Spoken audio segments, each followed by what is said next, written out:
ఎంతమంది పిల్లలమ్మా ఇక్కడ? సార్ 15 మంది సార్. మనం 10, 11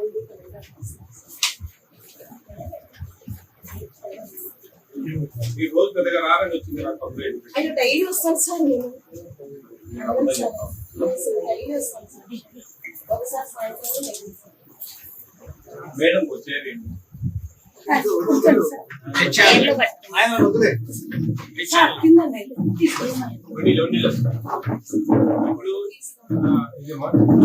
ఇప్పుడు మీకు స్టాక్ ఎంత ఉంది మా ఇక్కడ? మీకు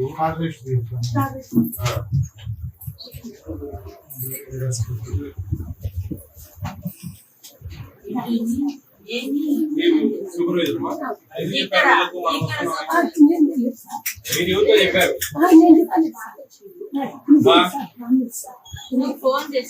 క్లియర్ ఉంది మా ఇన్ఫర్మేషన్. ఎందుకు చెప్పారు? మా పంచాయతీ సైడ్ జరగ అవుట్ సైడ్ అంటే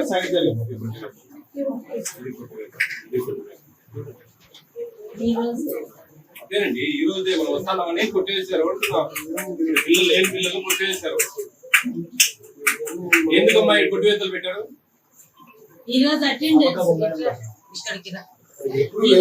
ఫోన్ ఏంటి ఒకసారి? ఎవరు ఫోన్ చేశారు?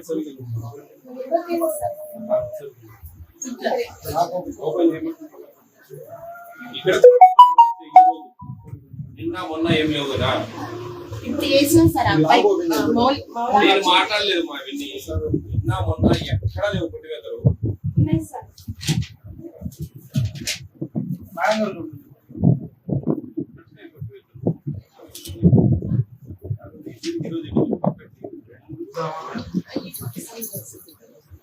మీకు మీకు ఫోన్ చేసి చెప్పారు ఎవరో మేము వస్తున్నాం. మీరు వస్తున్నారని చెప్పాను మేడం. మీరు వస్తున్నారని నాకు తెలుసు.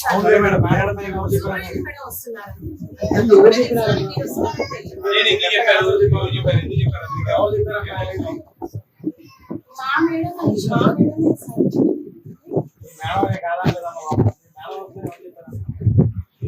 ఇప్పుడు ఒక అరగంట క్రితం మీ మీతో వచ్చి గొడవ పడ్డారు గర్భిణీ స్త్రీలు, సాకలి కమ్యూనిటీ వాళ్ళు వచ్చి గొడవ పడ్డారు. అరగంట క్రితం గర్భిణీ స్త్రీలకు మీరు ఎగ్స్ అవి ఇవ్వడం లేదు గొడవ పడ్డారు. మా కంప్లైంట్ వస్తే వచ్చింది. నాకు ఎప్పుడు టైం పాస్ కాదు. ఎన్ని సెంటర్లు ఉన్నాయి ఇక్కడ?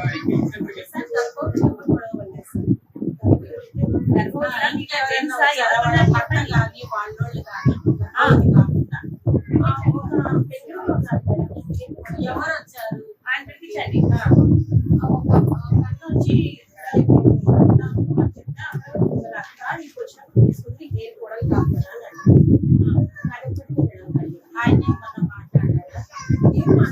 ఇక్కడ నుంచి ఆయిల్ ప్యాకెట్ బియ్యం ఎక్కడికి మార్చావు?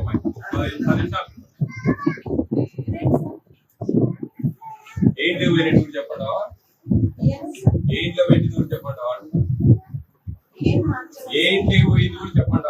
ఒక్కటే మాట ఏంట్లో నువ్వు పెట్టింది కూడా నేను ఇప్పుడు చూస్తున్నాను. మళ్ళీ పద్ధతులు మార్చుకోవాలమ్మా.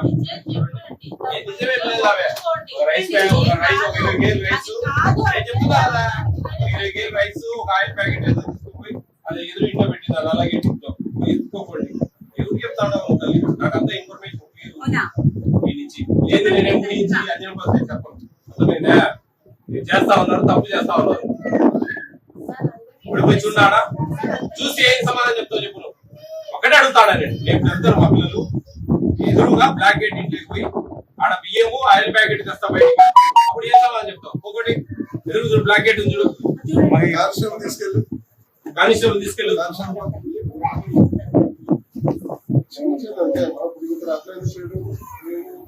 గర్భిణీ స్త్రీలకు ఏమి ఇవ్వడం లేదండి.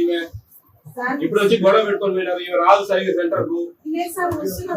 నీ మీద అన్ని ఉండబట్టే నేను వచ్చింది. నేను మేడంతో నీటి తిరుగుతా ఉన్నా. ఎక్కడన్నా మాట్లాడినా నాకు చాలా క్లియర్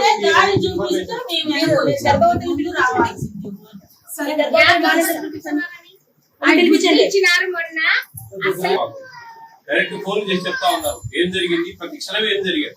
నేను 15 నిమిషాల క్రితం చెప్పినా అంతలో ఇంటిమేషన్ వచ్చింది. ఇవి తీసుకొని పోయి బియ్యం ఆయిల్ ప్యాకెట్ ఎదురుగా వాళ్ళ ఇంట్లో పెట్టింది.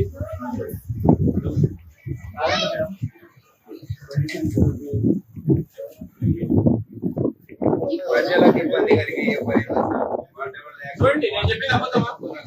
నేను చెప్పిన అబద్ధమా?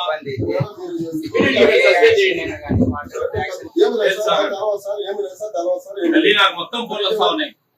అందరికి ఇస్తున్నారు సార్ నేను. ఈ విషయం ఏంది నువ్వు లేదు అన్నావు కదా ఇది క్వాలిటీగా లేవని చెప్తుంది. నేను మొన్ననే కదా నువ్వు ఇచ్చినది ఈ గుడ్లు.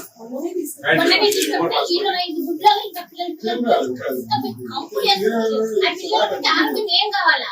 వీడిచ్చే కూడా మనం ఇవ్వాల్సిన అవసరం లేదు. రెడ్ హ్యాండెడ్ ఉంది, మేము సస్పెండ్ చేయండి ఇమీడియట్. ఏం ములాలు లేదు. ఎన్ని అటెండెన్స్ కొట్టివేతలు అన్నీ ఉన్నాయి. కొట్టివేతలు ఉండకూడదు. కొంచెం రేటు తీసుకోండి అటెండెన్స్. అంతేగాని మీరు కొట్టివేతలు కొట్టాల్సిన అవసరం లేదు. ఇట్లా లాస్ట్ బాబు నేనే వచ్చి పుట్టింటికి ఇప్పుడు మా ఆమె ఎక్కడ ఉంది? యా మేడం చెప్తాను, యా సత్యం చెప్తాను రామనిట. యా సత్యం ఉందో ఇట్లా పుట్టింటి బిడ్డ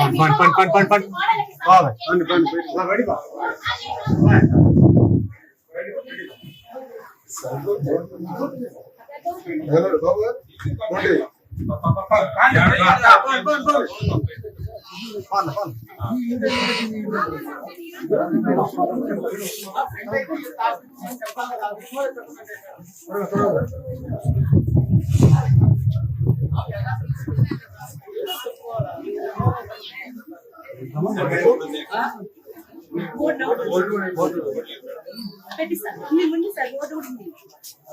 నిన్న దినము ఈ రోజు దినము ఏపీ స్టేట్ ఫుడ్ కమిషన్ ఈ నంద్యాల డిస్టిక్ లో all of sudden visits and inspection జరుగుతూ ఉన్నాయి.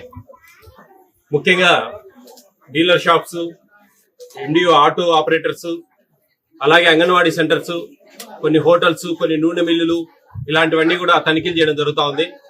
ఈ రోజు మేము ఇక్కడ జరిగే కార్యక్రమాలన్నీ కూడా ఫేస్బుక్ లో పెడతా వస్తా ఉన్నాం, అన్ని లైవ్లు.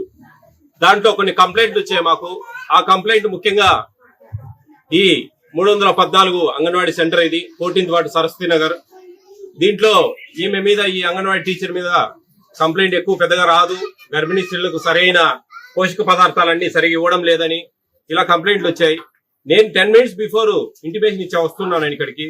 అందులోపలే దాదాపు ఒక 20 కేజీలు బియ్యము, ఒక 10 గుడ్లు, ఒక ఆయిల్ ప్యాకెట్ ఎదురింట్లో తీసుకుపోయి పెట్టింది ఆమె.